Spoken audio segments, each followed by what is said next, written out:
You're listening to the Colts Blue Zone Podcast with Mike Chappell and Dave Griffiths. Inside and outside the Fox 59 CBS 4 podcast studio, welcome to another Colts Blue Zone Podcast. Glad to have you along for the ride alongside Matt Adams here and Mike Chappell there, we shall say. But still here with us, more than in spirit, in digital spirit as well. Glad to have you all along as the first preseason game looms for the Colts this year. If you are in Central Indiana, we will be airing that preseason game against the Bills on Saturday, 1 p.m., broadcast on CBS 4, once again, if you are in Central Indiana. So, once again, every single Colts game this year, preseason, regular season, you can watch on our family of networks here in Central Indiana, either CBS 4 or Fox 59. We've got every single stinking one of them. So happy to have that, and happy to have you all here as we get ready for that first game of the year. It is finally coming to real football. That these dog days of camp are lending themselves to at least something that more resembles real football. Chap, not that I would probably be caught dead watching another preseason game for a team that I wasn't covering because it's the preseason, but nevertheless, for everyone here who is a Colts fan, there's a lot to look forward to this year. There's a lot of change from year to year. I doubt we're going to see Shane Steichen completely open the playbook, but there's, I think, a lot to be eager about in this preseason, and maybe more so than in years past, just because of all the changes that we have seen from last year to this year within the franchise. Well, yeah, it's number 5. It's Anthony Richardson, and it's taken that next step in his development. Remember how they all off season after the draft it was reps, OTAs, training camp, preseason games. Well, now we're in the preseason games, and he just needs to play. You know, we've seen them split reps for the most part 50-50. I mean, I'm sure Richardson's taken more, but it's not the same. And they've even ramped it up in training camp. You know, with no contact, and then limited contact, and then lately there's been contact. So, but it's not the same. Because you're not, the quarterback's wearing a red jersey for a reason. He's untouchable. Well, he won't wear a red jersey on Saturday. So he'll be fair game. And they need to play. While it's really on him, so do the other rookies, and so do the other young players. Drew Ogletree, the tight end. He missed last year, so he's essentially a rookie. So it's reps, and we'll all get caught up in the wins and losses. And I was looking here, the Colts have lost like 6 straight to Buffalo in the preseason. Who cares, really? It's exposure. It's playing. It's allowing Richardson to feel that next level, and for him to once again show that this is not too big for him. Yeah, and I think there's no doubt, Matt, that we're going to see Anthony Richardson in some form. Maybe Shane Steichen will let us know a little bit tomorrow. We tape this podcast on Wednesday. The Colts will practice on Thursday. But they're in their final practice here before heading out to Buffalo. But I doubt he tells us too much. He might not. Exactly. Not that he ever tells us too much. But this year, more than other years, that the starting quarterback is going to play at least a little bit, because everything that we've heard out of their headquarters since being drafted is this guy needs reps, and this is your prime opportunity to get him at least some reps. I can't promise how many he will see. Maybe it's only 2 or 3 series. But nevertheless, there is a plan to get him out there on the field. There has to be. It's funny that you say that about Steichen, because one of my new coworkers recently started. He said, "Boy, your guy's coach just doesn't talk very much and say very much." I was like, "Well, no, he doesn't," and we won't really get an indication, even though they'll practice tomorrow. And there will be a media availability tomorrow. Traditionally, that is when they kind of tell you what the plan is for the preseason game. Maybe they will surprise us, but I have no idea. I would not put it past Shane to still say we're sorting through that, and you'll see what happens on Saturday. I think he tells us. I think he does. Optimism from Chap. Well, first of all, let's using common sense, Richardson needs to play. I mean, everybody, and again, let's not get tied up on series or quarters. It's probably plays. you say 2 series and he goes 2, 3 and outs and then he's done. Well, maybe 20 plays, which I don't know. But if he's going to play, he needs to play with the first unit. You cannot it's just, you got to make it advantageous to the rookie. And that does not mean putting him out there with the number 2 line, which I couldn't tell you off the top of my head who the number 2 line is. So he's going to play.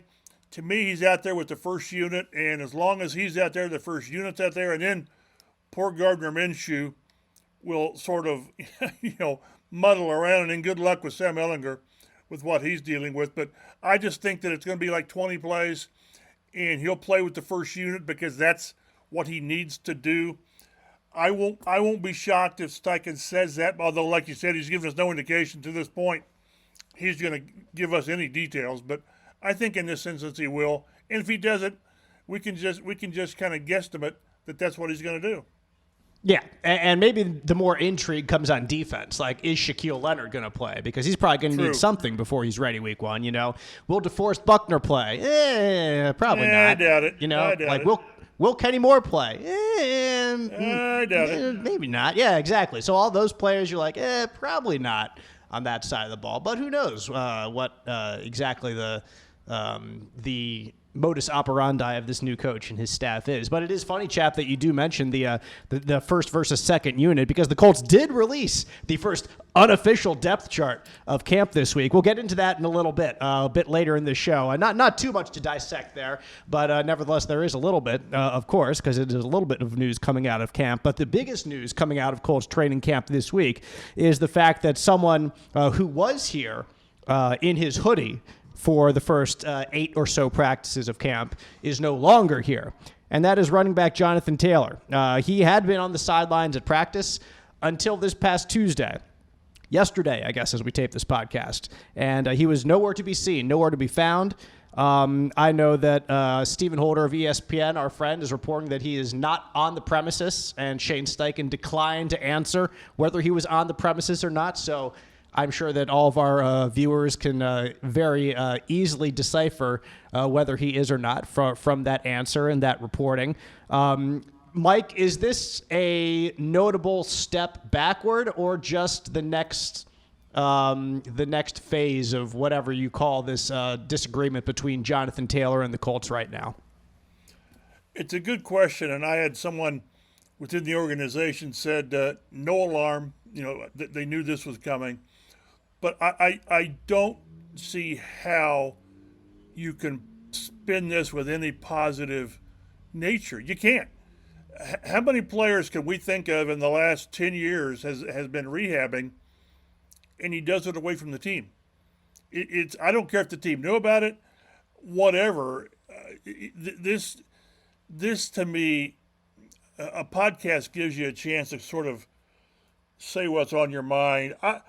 I don't see, to me, this is something of a slap in the face of the team doctors, the team trainers, the team rehab staff. I'll get better work on my own. And I don't know how else you can read it. No team wants a player who has an injury, whatever that injury is, to be doing things with their own doctors or their own trainers or whatever. I think the Colts allowing this is them not wanting to go from DEFCON 3 to DEFCON 2. And before long, we're going to hit DEFCON 1 because, at some point something's got to happen. But I can't think of another time in my years that a player, any player, let alone your best offensive player, that once camp opens, he is allowed to go and do whatever he does on his own. If they want to put a positive spin on it, fine. I don't see it. Yeah, I think my question is, was it a step back or is it just the next step forward? Then it's a step back. Exactly. That was my point. It can't be viewed as a step forward. It really can't be. If anything, it's a step sideways at best. Like you said directly. It's nothing that is obvious. The two sides are getting closer because Jonathan Taylor is no longer at camp. The team didn't say, "Hey, JT, why don't you go to wherever and work out?" I don't think so. No, not a thing. Not a thing in the NFL. So, Matt, they're at a place here where and they keep either having running backs in for workouts or they're signing different running backs, and they need to sign running backs because Zach Moss is injured and Deion Jackson misses a practice, so they need to sign at least some bodies. But when you sign guys like Kenyon Drake, who's been in the NFL for 8 years now, who's rushed for nearly 1,000 yards in a season, like this is not just a camp body that you're bringing in. This is a guy that you expect to have some type of impact on the team. And of course, if Jonathan Taylor's back, everything in terms of the running back's use changes. But this is a guy that you can bring in and rely on to be a part of your offense and not just a part of training camp. It's just stunning. I mean, going into camp and everything, that this has become where it is now. And now, like you said, they're looking at veteran guys because they need people who are going to be able to carry. They may need people who are going to be able to carry the load for the team, which is really not where we thought we were going to be just a month ago. Yeah, Chap, I think it's the utmost. It's the easiest way for our discussion, our dialogue, our analysis to kind of take some shape or to take some real, to have some teeth to it, like we can guess what's going on in Chris Ballard's head in the discussion with Jonathan Taylor, but his actions are always going to speak very loud. And the action of signing Kenyon Drake to a contract and also reportedly now having interest in bringing in Kareem Hunt as well, another player who's had great success in the NFL during his time in the league. Like when you're adding players with that type of pedigree, that tells me that any type of discussion, if you want to even call it that, with Jonathan Taylor has been unfruitful, because these are not just rookies and second-year guys who are out of the league or cut by their previous teams because they weren't productive. These are guys who have been productive and have been looking for a good contract in the league, kind of like, what Justin Houston was a year or two ago after the Colts let him go, and, he's sitting out. A guy like Rodney McLeod, has been with the Colts last year and is looking, if he gets a deal, it'll be one that he can specifically pick for a number of dollar sign that he specifically wants. So the fact that the Colts are going for those types of running backs is more obvious. It shows us more obviously what Chris Ballard's, I think, take is with how the Jonathan Taylor situation is going. Yeah, I don't know if I look at let's say they signed Kareem Hunt today. I don't know if that's where we're going to put the screws to Jonathan. And remember how Jim Irsay said in not so glamorous terms how the NFL goes on, and it does. September 10th, the Colts are going to have a running back. They're going to have a running back, whether it's JT or somebody else. I kind of thought that this was certainly Drake was a reaction to Zach Moss breaking his arm. But again, you have to sort of plan for the worst, don't you? I mean, if you're a GM, you've got to plan. Hey, we have every anticipation of Jonathan Taylor, this thing being resolved and him being out there in September. And if I were a betting man, I'd say that's going to happen, because I don't see plan B that makes any sense for Jonathan Taylor. But failing that, you've got to be prepared just in case. And if they sign Hunt, and then you've got Hunt and Drake, and then, Deion Jackson doesn't appear to be a serious injury, and maybe Zach Moss is back in.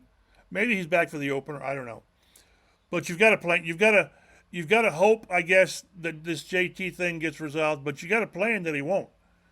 And, I don't think that if I'm Jonathan Taylor and his camp, I don't see, oh boy, they're going to go with Kareem Hunt. I better get my rear end back in camp. I don't think he sees that.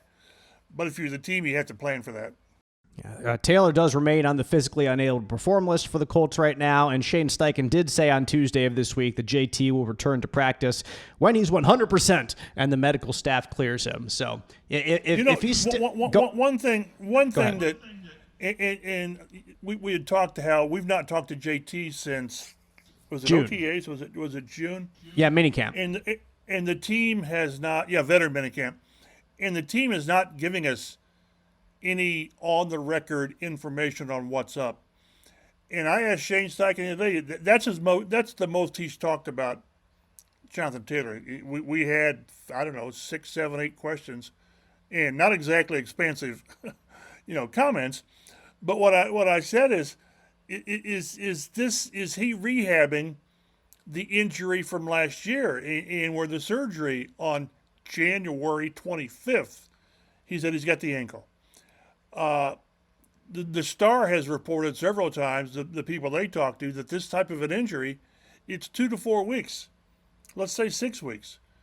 Well, we're 7 months. We're more than 7 months into it now. So it's hard for me to understand what he's rehabbing, because nobody's telling us other than an ankle.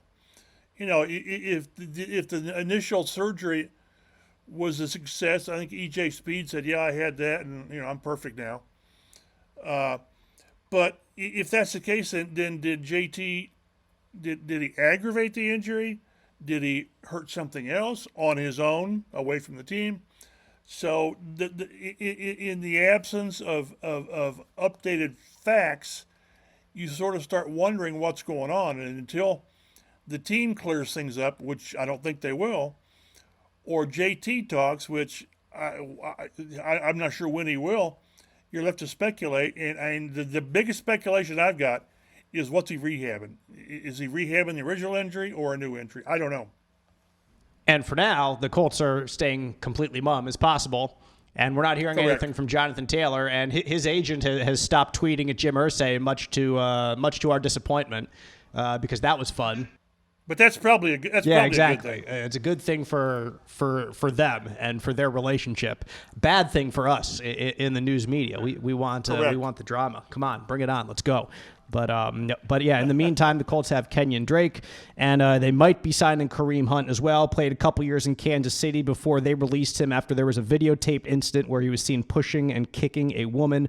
No charges were filed in that instance, so I hesitate to call it an assault, which I've seen some people call it online. So it was an incident for sure, and it was on videotape. And the Chiefs, from what I remember, they cut him because his version of the events ended up not being what was on the tape. Like, he told them something, and the tape came out, and they're like, "Nah, that's not what you told us, so goodbye," and they cut him. And then he was gone. And then he was suspended by 8 games for the NFL, even though no charges were filed against him. And then was with Cleveland for a 1-2 punch with Nick Chubb for the last couple of years. Was pretty darn productive there, even though his most productive season was his rookie year with Kansas City, where he rushed for more than 1,300 yards, 8 touchdowns, 53 catches for 455 yards.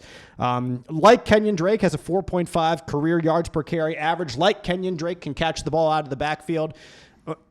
I would love nothing more than the Colts to have a running back in the backfield, chap, that can catch the football and that can protect Anthony Richardson. You want a guy there who has the right run fits, the right pass block fits, who can work well with the offensive line. It's something that, unfortunately, the Colts did not have as often last year as they have had in years past. But in order to, again, everything for the season goes back to Anthony Richardson. So the most valuable thing that they can give him as a passer is time in the pocket to make the decision, and then a reliable running back, if you're from that position, a reliable running back to catch the ball. And both Kenyon Drake and Kareem Hunt have proven that they can do that in the past. Yeah, I mean, if you don't have a reliable back there, then when they run the RPO, people are just going to forget the running back and they're going to zero in on the quarterback. So it's just not ideal. You try to cover the team during training camp, but what I found I've done, probably 80% of my coverage has been the quarterback, the running back, and the linebacker. Everything else is sort of unfolded, on the periphery, which isn't the way you really want to do it, but those are the storylines. And Taylor is it just sucks the air out of the room when there's questions about him. And the one thing Shane Steichen said is, when you don't see him here, he's rehabbing. Well, wasn't he rehabbing here when we did see him here? And he also said he may be, or I think Stephen Holder wrote that he may be away for several days. I would think that means all this week, because it's such a funky week with practice tomorrow, a short practice tomorrow, no practice game, and then they're off a couple days, and they practice 3 times next week when the Bears come in. But so as long as this thing is there, it's there, and the team can try not to talk about it or not talk much about it. But doggone it, he's your best offensive player, one of your top 2 or 3 players, and this is not the way you want your first-year head coach, and more importantly, your rookie quarterback to have to deal with things. There's only so much we can talk about it, so I'm going to move on to some other. I agree. Yeah, to some injury notes from training camp, and Jonathan Taylor no longer has company on the PUP list because Tyquan Lewis has been removed from the PUP list, meaning he can now practice with the team. And we've talked about Tyquan just last week, I believe, here on the podcast, and plenty before, that the last 2 years, like, he was really ramping up. He was playing good football, both before tearing that patellar tendon in opposite legs. And Chap, I believe it was you who said last week, it's a good thing he doesn't have a third. So all the best to Tyquan. Amazing! It's amazing! It's just amazing! It's amazing that both ended up crazy, the same absolutely way crazy. All the best to Tyquan. Is he's probably going to be one of the Colts' eight defensive linemen to start the season. Really, the real 2-line rotation, which is what you see so often in the NFL, and the Colts are certainly among those.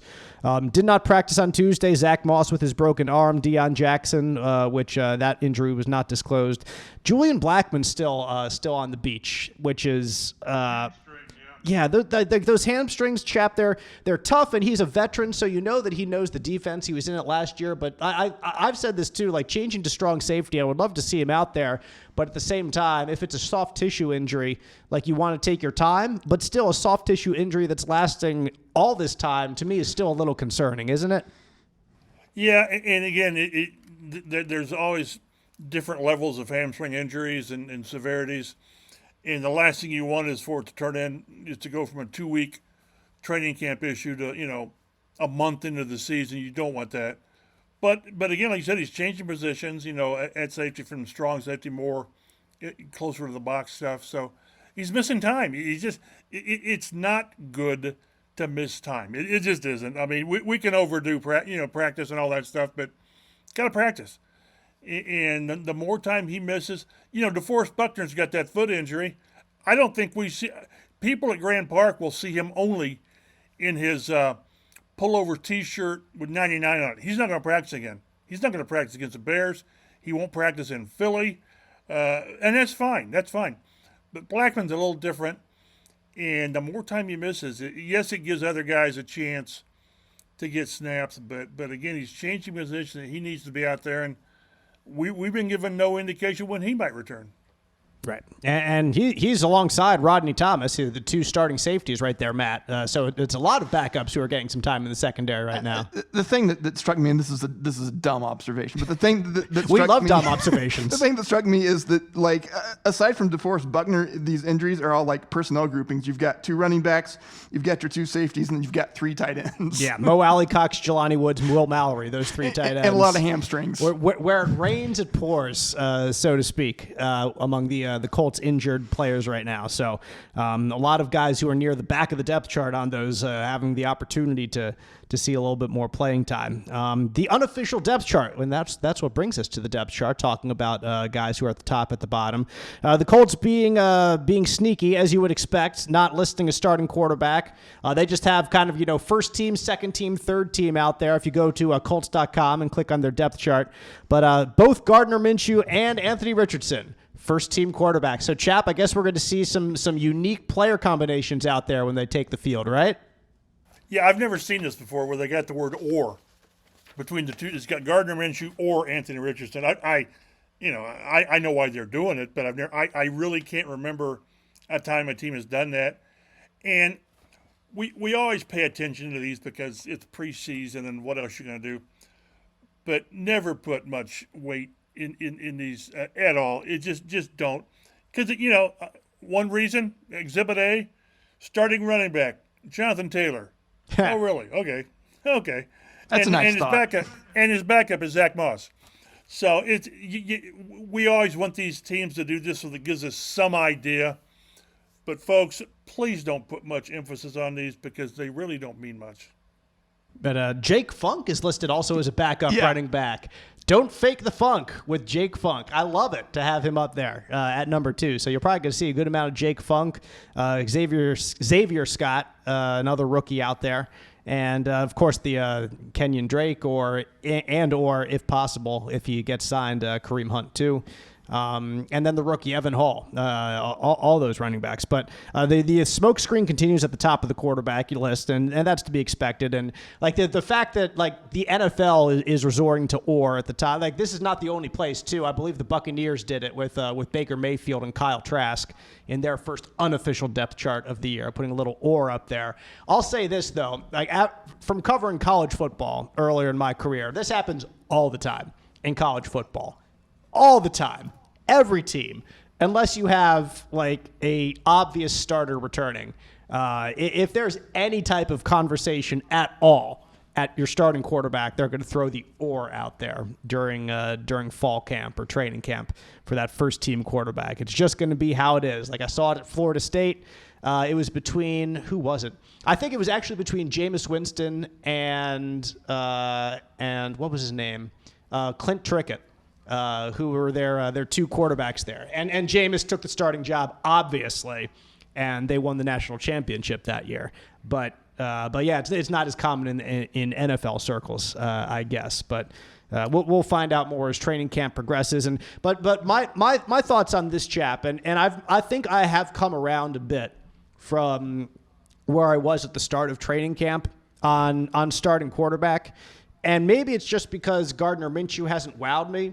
And Anthony Richardson has been fine to good in the situations that he has been put in, which is probably not super crazy yet. I mean, they're throwing a lot at him, and they're putting him in tough situations, but it hasn't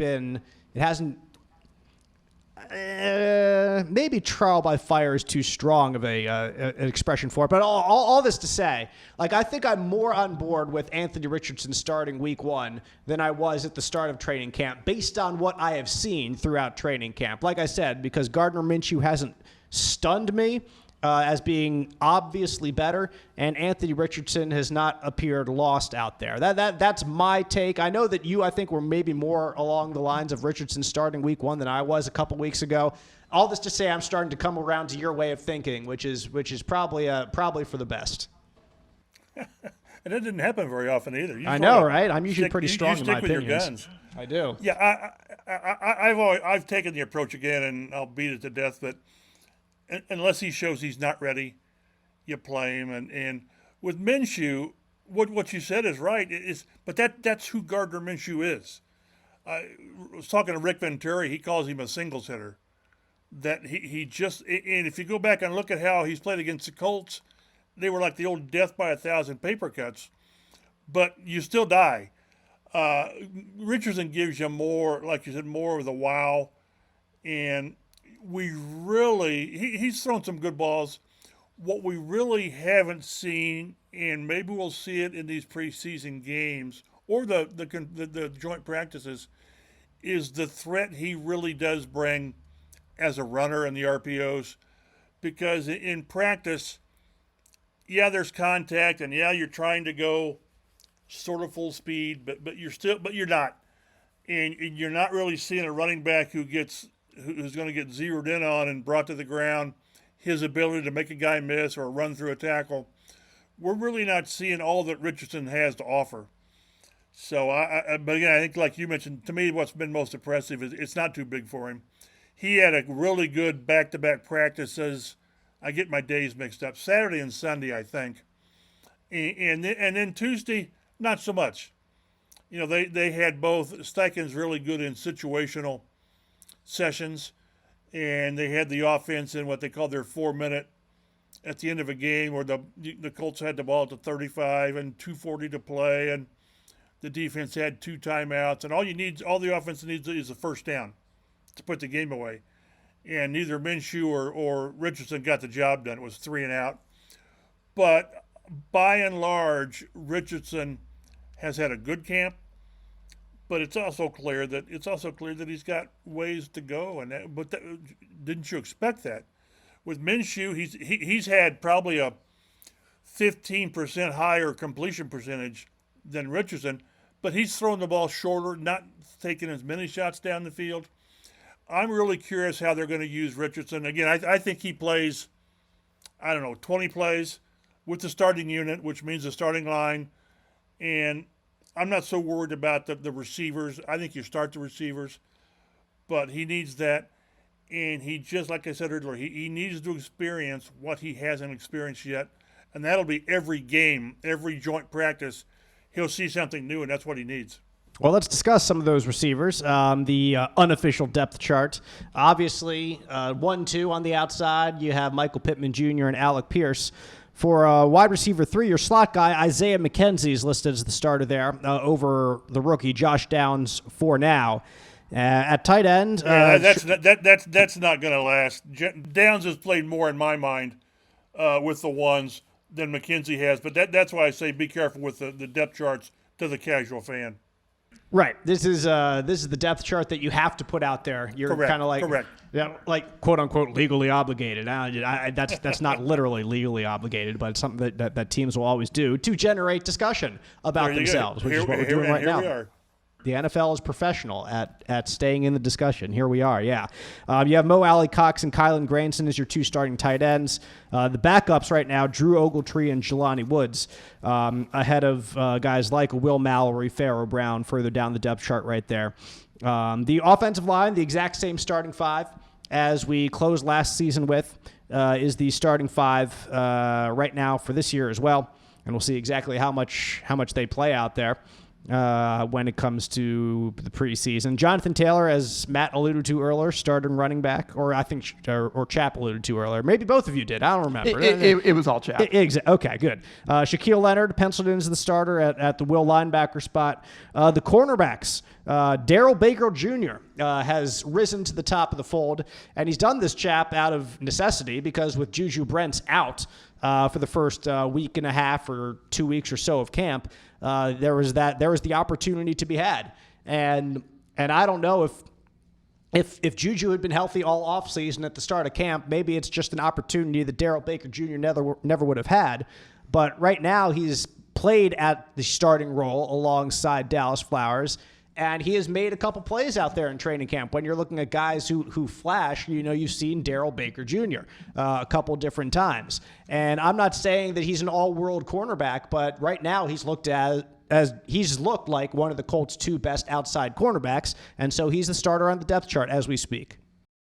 Yeah, that'll change. I mean, we've seen Dallas Flowers or Juju take more and more work with the number 2s, and he's making plays. It's just they're not pushing the issue right now. Maybe by next week, Juju is starting with that first unit. So, but again, he missed so much time. I mean, all the offseason work in the first 6 practices.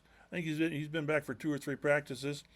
So, but he's a guy that we've talked about since they drafted him. The team has to. We project him as a starter. I'm writing something. I hope to get it done today on the cornerback position. And we knew it was going to be a young group when they drafted 3 guys. I mean, that just tells you. And you lose Stephon Gilmore and Brandon Faison and unfortunately Isaiah Rodgers. But of their 10 this is crazy. Of their 10 cornerbacks on the roster, 7 of them entered the league as undrafted free agents. That's crazy. The only draft picks are the 3 they drafted this year. That's just wacky. At a position that if you're not on top of your game, it's a 60-yard touchdown. So they knew it was going to be young.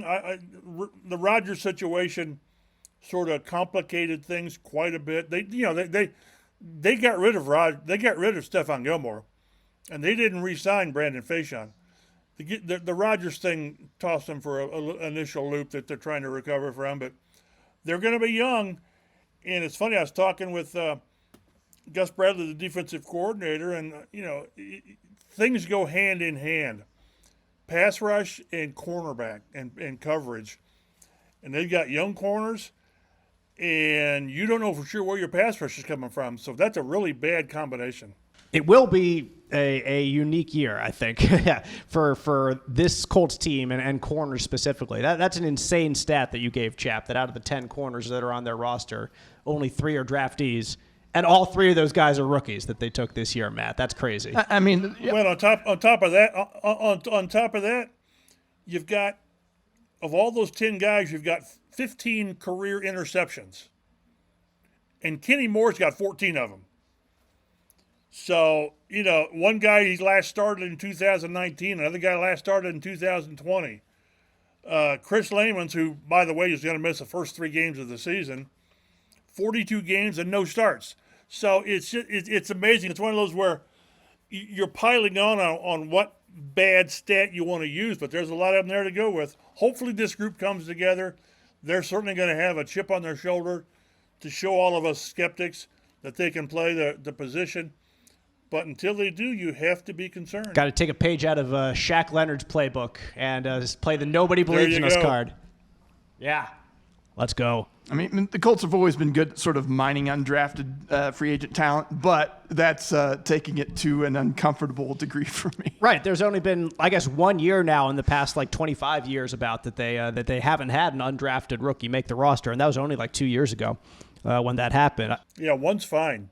One's fine, 2's okay. More than that, come on. Yeah, and we're not talking about just a special teamer or something like that either here. We're talking about guys that they're probably going to need to contribute to the team. And they're always going to have, the Colts always have at least 5 or 6 cornerbacks make the final 53-man. So out of all those guys, there's going to be a lot of inexperience, obviously, on this roster. Obviously, because there really is no other option. Julian Blackmon listed as the started strong safety, which is not a surprise to have him alongside the starting free safety Rodney Thomas. At special teams, Dallas Flowers, Isaiah McKenzie are your kick returners. Isaiah McKenzie, Josh Downs are your 2 punt returners. And after that, not a whole lot of surprises. If you're really deep down into this stuff, you can look and see who the backups are. But kind of, as Chap alluded to earlier, that's a lot of stuff that can change. And even guys who are second string on the depth chart could be overruled when it comes to making the final 53-man if you're really trying to get the best special teams unit out there. If there's a guy who's third team, just an example that comes to mind right now is JoJo Doman is listed as a third team linebacker. But if they want him on special teams, he's going to make the 53-man, maybe over 1 or 2 of those guys who are second team right now. So you can't look at this depth chart as hard and fast, but it is at least an idea. It gives us just a picture of what the Colts' opinion is, at least as camp started. Maybe they even haven't changed it all that much since camp started. Maybe a little bit here and there, but there it is. There's our sensational discussion of the Colts training camp first depth chart. You mentioned Leonard. You guys mentioned Shaq Leonard. How much do you think he needs to play in these games? I don't know how much, honestly. I'm fine with him doing as little as possible and really being more involved in things that you can control a little bit more with the Bears and the Eagles. I'm fine with him not playing at all in preseason games. Yeah, I'd be fine with that. So you kind of think that with the joint practices, you'll get enough live contact. I wouldn't mind if he played one series in Buffalo or whatever, just so he can get that last hurdle out of his head. I was a little surprised when he said that, a little bit of fear was in his mind before he got out in live contact. I tried to give him an out and say, well, anxious. He said, no, I think fear is the right word. So I think that would carry over to get a couple of plays where he's got to avoid, shed a block, put a runner down. I'm not talking 20 plays at all. But maybe you're right, and maybe he can get enough of that in what is sort of full speed, but still, like you said, it's controlled. We say things get out of control occasionally when on joint practice. It's just you get some chippiness goes, 5 different. Because Michael Pittman Jr. is on the roster. Yeah, and I tell you, they've got that linebacker that I'll butcher his name. The Colts do. Is it Alugi? Alubi, I think. Alubi. I tell you, if he's not in the middle of a skirmish during these joint practices, I'll be shocked because he's been laying the wood to his own teammates. But so maybe Shaq gets enough work in there. I wouldn't mind him getting a couple snaps in a game just so he can mark that box off. But boy, he's looked off. They've not really. I guess they've eased him in by how they've used him to some extent. He's practiced a ton, which is good for him. And the first hit, though, Anthony Richardson takes will be on that field on Saturday afternoon. If you were Anthony Richardson, chap, and you could go to one defender and you say, hey, on the Colts roster, you say, hey, I don't want my first hit to be live game action. Just knock me down here, and so I get a little pop, little hop in my step from the pop from your shoulder pads. Who do you go to if you're Anthony Richardson to get one hit before you're actually on the field?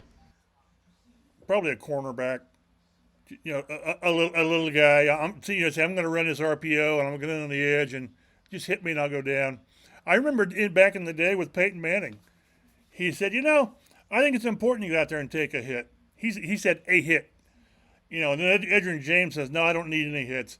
So, but I think he needs to feel the speed of the NFL.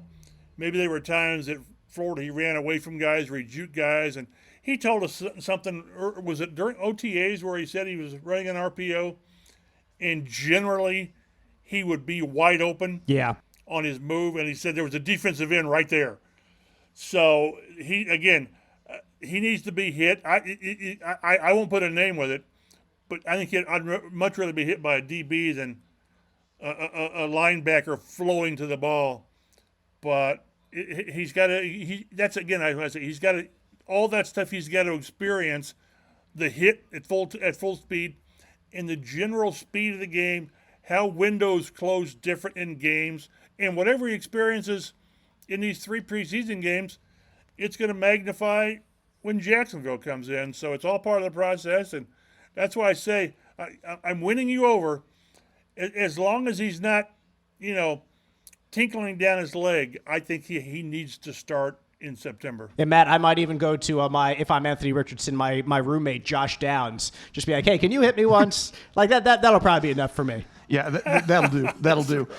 And I do kind of wonder. I think just by virtue of the fact that they've got joint practices with the Bears before that preseason game, and then they've got joint practices with the Eagles before that preseason game, I think this Buffalo game might be the most that we see any of our starters. I would agree with you there. And Chap, you can correct me if you think we're wrong, but I think that the starters will get plenty of looks in practice over the next 2 weeks. That if we're going to see starters, the majority, at least a big chunk of starters, and it will be on offense. It will be in this game in Buffalo. Agree, disagree?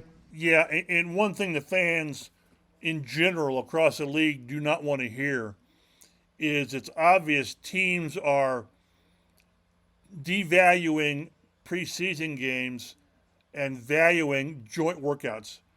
I mean, this is the first year the Colts have had 2 different joint work with 2 different teams. And what we've seen is they're going to work these guys hard. Like next week on Wednesday and Thursday, you're going to see a lot of work, a lot of hard work, a lot of stuff by the starters. And then come game day, you're going to see a lot of Sam Ehlinger and Evan Hull and all that guys. So that's the way I think teams want to approach it. The problem is that you're really, really watering down what fans are paying full price for. But that's sort of life in the NFL now. Yeah, NFL doesn't care.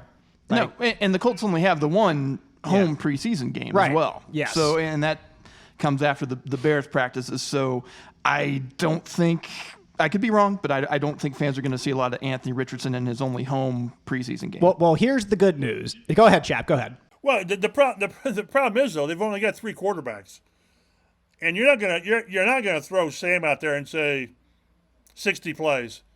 So now maybe you put Minshew out there and more, and you can protect the quarterback in preseason. Of course, that means running your 4 healthy running backs into the ground, because you got to run plays. But I think if I had to bet money on which quarterback plays the most snaps in preseason, my money's on Sam Ehlinger, and I don't think it'll be close. Yeah, I agree.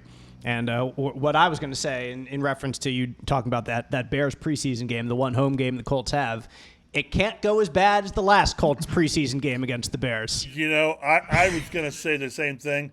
What can possibly happen when the Bears are here for the next to the last preseason game? Nothing. It's just a game. Yeah, really. Okay. What could possibly happen? With this team, you never know. And actually, maybe we'll get an update on JT. Right, probably in the fourth so. quarter of that game. Yeah, you could already tell it's going to happen. But some players have had better experiences here with the Colts than others. And this is not something that's on our rundown, but I was going to mention it that this week Matt Ryan was interviewed about his experience here in Indianapolis, and he referred to it as a blank show. Basically like a start to finish blank show. And from a veteran of the league who has seen a lot, obviously only his second team, I thought that those were, you couldn't have put Chap a much better description though. You know, it's hard to argue against his description of what happened, given the fact that you end the season under a coach who's never coached in the NFL or college level before, and you're basically getting hit after half a second in the pocket on every single play, and you're losing games by record margins. You're giving up record fourth quarters. It's hard to argue with Matt Ryan's analysis of his experience here in Indianapolis last year. I think that a lot of us in the press room have used that phrase as well, and there's probably other ones. But whenever it's funny whenever I think of seasons. Sometimes a number jumps out at you, and you won't like it. But a couple years ago, it was 27-7. Carson Wentz's touchdowns and interceptions, and they couldn't get him out here fast enough. And last year, the only number that sticks in my head, 33-0. 33-0, and you get beat. So yeah, it was. I wish Matt had gone more in depth with what all went on, because he sort of just gave you the headline phrase and then moved on. And I don't think he'll ever get into what contributed to all that stuff. And I don't want to, take him out of the mix. He was part of it, but to me, he was caught up in it. He got caught up in it because you knew what you were getting when he came here. He needed X, Y, and Z, and you gave him none of them. But I hope he has a great career in broadcasting. It's funny, he's still saying he's not retiring. That probably has something to do with still getting paid by the Colts. So you're probably better off not getting it with another team until your Colt gravy train runs out. Exactly. Like that's purely a business reason why you say you're not retired right now. You're paying me, and I'm not getting hit. I like that. I just, we say this in the news business, so, just when you think you've seen everything. And that's what I liked when his quote. He's like, I've been in the league for 14 years. I thought that I had seen everything that you could possibly see as a quarterback. And then I came to Indianapolis, and I was wrong. Yeah. I had not seen these things that happened. I mean, he was basically benched for Sam Ehlinger. Like, if you thought Matt Ryan was going to be benched for Sam Ehlinger, and I remember he was hurt kind of at the time. Mandated. What's that? What's that? Mandated. Mandated. Yes, it was mandated. It was summarily mandated by the man on high that no longer Matt Ryan would take a snap until he took a snap again. Until he was back in the starting quarterback. Exactly. So, and just like Matt explained, a bleep show. Start to finish. This year, the Colts roster cutdown is slightly different, as it is for every team across the NFL. They're no longer doing this in spurts or in levels. It's going to be in one fell swoop. On August 29th, the rosters across the league will be cut from 90 all the way down to 53. There will be no rounds. It'll just be boom. And all of a sudden, thousands of players, or nearly 1,000 players probably, hundreds of players, we'll say hundreds, thousands is probably is definitely too much. Hundreds of players will be looking for work across the NFL. And even in that first cut, Chap, as we've seen in the past, rosters are never never set in stone. I know this is a couple weeks out, but it's always a good reminder at this time to say that upon that first cut, you have guys like Jack Doyle who aren't on your roster yet, or Kenny Moore who isn't on your roster yet until after the first round of cuts. And then you add those guys later. So, it might even be more of a madhouse this year just because of this new format that the league is going to, not having any cut down days except for that final one. So we'll see what happens when the time arrives. This, unless I'm looking at it wrong, this totally favors teams and does not favor players. It just doesn't to throw hundreds of players out there all of a sudden. Yet teams want to keep these players so they can really have enough to practice, and more than that to protect starters in that third preseason game. This is something we can talk about when we get closer, but I got to believe that there are, 3 players. 4 seems too many, but 3 players who aren't here yet that will be here after teams cut players. Offensive lineman, corner, safety. I can, those spots. So I've always said that the worst time for a player is when you make the cut to 53 and you call home and you call mom and say, "Hey, Mom, I made it. Doggone it, all the work we did." And then the next day they find somebody at your position better and they cut you or put you on the practice squad. But it's a cruel business. And the fact they're going to throw X number of players out there in one day, it's just tough. But that's what the NFL is all about. Well, starting for the players on the Colts 90-man roster right now, the chance to prove that you belong continues this weekend in serious form. Like, what you do in practice matters. What you do in games absolutely matters. So the Colts take on the Bills in Buffalo this Saturday at 1 o'clock kickoff. It'll broadcast, and if you're in central Indiana, on CBS 4. If any major news breaks, like if the Colts do decide to sign Kareem Hunt, as they could do sometime this week, you can follow us on Twitter at Colts Blue Zone. Mike Chappell specifically is at mchappell51. Matt Adams is at Statomatti. I am Dave Griffiths at DaveG_sports. I'm bringing you Colts and various, this weekend it'll be IndyCar and NASCAR content for me because I'll be out at the track for the big triple header weekend there with the 2 series. So big weekend coming up for the Colts. And we'll have plenty of content for you online, fox59.com, CBS4Indy.com as well from that first preseason game. And likely, most certainly, our first chance to see Anthony Richardson in live work with the horseshoe on his helmet. So we appreciate you listening to this Colts Blue Zone podcast. We encourage you to subscribe, get us delivered to your podcast listening device as soon as we drop every week. And we'll see you next time as we have a game to digest on the Colts Blue Zone podcast.